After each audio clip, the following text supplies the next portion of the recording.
All right, everybody, this is Langston. Look at that smile. Okay, so Langston here is just he's been in the orthodontic journey for like a year now, I think, right? Mm-hmm. Okay, so about a year, and we're gonna show you what we've got going on right now, and then we're gonna show you where we came from. So I think you're gonna love it. Hang in there. We're gonna show you where we come from. That helps make what we look like now just that much more awesome. So, bite down. The initial smile. We've got our upper teeth, right, quite lined up through here, and generally speaking, we try to get our top teeth to follow a curvature. That doesn't mean that these teeth will necessarily be touching the lower lip when we smile, but sometimes what happens with braces, and it still looks good, but the top teeth get more flat. Instead of being like a rounded smile like this, they get flat, or they just come straight across here. Oh, excuse me, Langston. Or even worse, they come up, right? The canines are lower, and the teeth here kind of bow up like this. So anyways, Langston doesn't have that. It's looking good there. Bite down from here and smile really big. Okay, notice we get to see all of our front teeth here, so our bite is not too deep.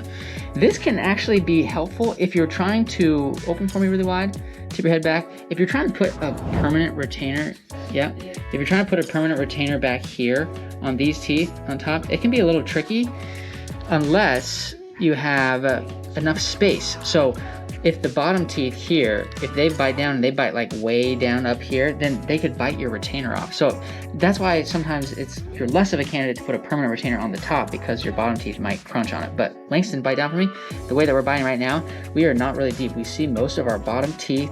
Awesome, just a very big smile. When we smile, we get a lot of teeth, which we really like. Okay, so then we'll stay with the bite. So our bite in the front is looking pretty good. Notice our midlines aren't quite on. Sometimes it's really tricky to get midlines to line up. We definitely try to get our top midline to hook up with our facial midline, and then ideally our bottom dental midline matches with the top and the face. And so if you could draw a straight line right through here, that's where we want everything to line up. But sometimes we have different asymmetries, or in this case we just haven't really specifically addressed it, and we'll tell you why, because we're focusing on something else first. But the goal would be to try and get all that together. Okay, now smile again for me. When we look at the side, okay, we're looking for our top teeth to mesh in between our bottom teeth. Now we haven't tidied up our mesh. You're like, whoa, what's going on back here? I'm going to tell you about that. We just got something out. We didn't have braces here for a while. We're trying to get our canine behind our bottom canine. Same thing on this side, right? We've got the relationship with the canine. We just need to bring this together now. Same thing here. We got the nice mesh. And then you're like, whoa, what's happening back here? Like I said, I'll tell you what we just did. You might have a guess. And we're going to put all those together. When you have this type of relationship, it usually means, we didn't talk about this yet, is that we don't have as much excess overbite. Our top teeth should be in front of our bottom teeth, but we don't want them like way out here. So we've got a nice connection here.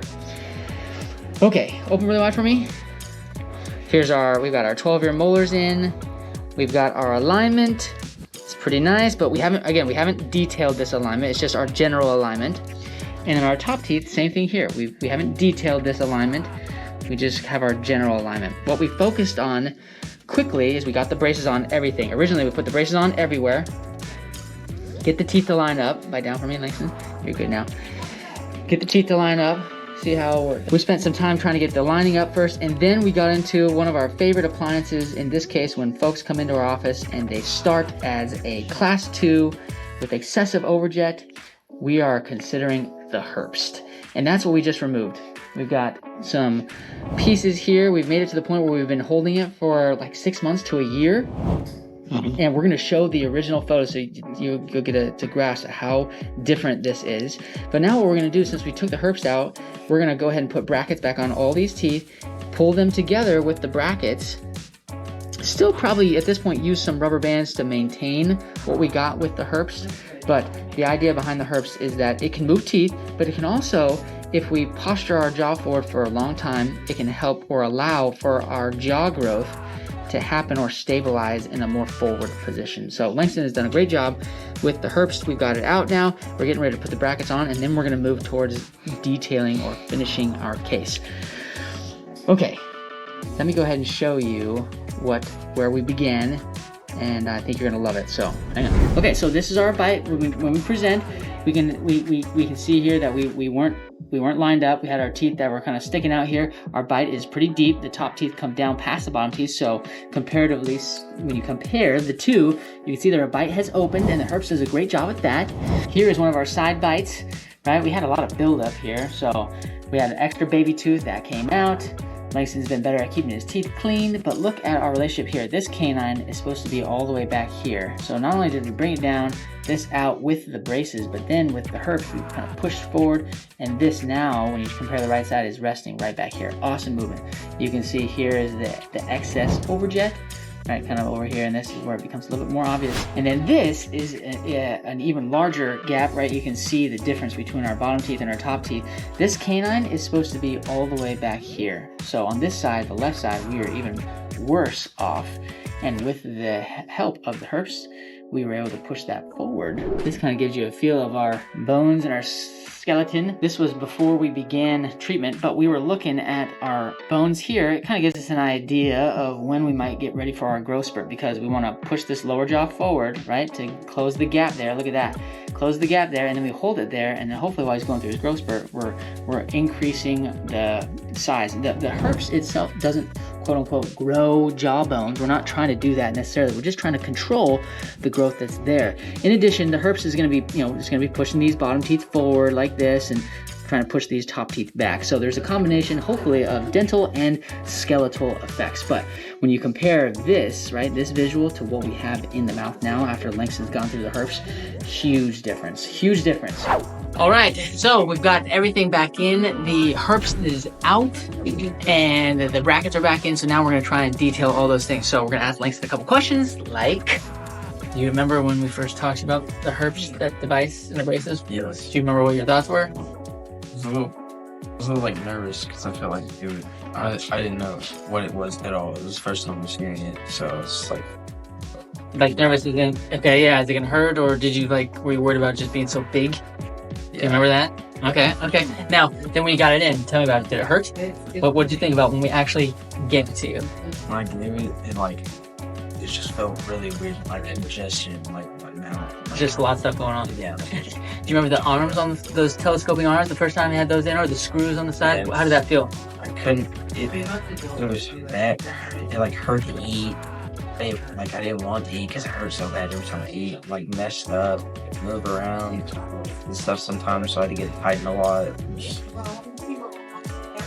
pretty painful. Okay. And then how long did it take you to, would it stay that way? You had it in for 6 months to a year. Did it stay that way? Or how did it go? Maybe 1 week or maybe 2 weeks to get used to it. And all that discomfort, was it bad? Okay. Just had to get used to it. What was the hardest part about it being in, having it in for that long? Was it eating? Was it? Definitely eating.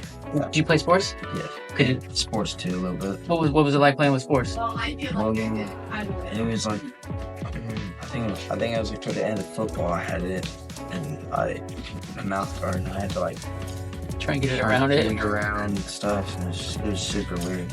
But you figured it out. Yeah, I figured it out eventually. Okay, it's very cool. But now that it's out, how does it feel? It was great. Just go eat something. Okay, so now let me ask you this. With all of that and the rubber bands and what you've seen, the changes, do you think that it was worth it to you? Yeah. Yeah? Why personally, why do you think that? Is it because you just like the way it looks, or because the other way we would have tried to fix it is probably rubber bands. I would have probably rather done that, because it sounds like it's probably quicker since it's just like a device, not just It just stays in there. the physical manual kind of thing. Cool. Well, do you have any advice for any of our listeners out there? It's dude, you need In-Ovation. You just get used to it, it'll be perfectly fine. You want the faster options. Just don't, if you want rubber bands, it's fine. If you want to get everything done quickly, just do it. There you go. Not a big thing. So if you know somebody that has excessive overjet, what people call overbite, share this video with them. Tell them to come see us. You might get to see Langston. That'd be cool. I'll definitely be here. And we can talk to you about what your options are depending on your age and what we can do for you.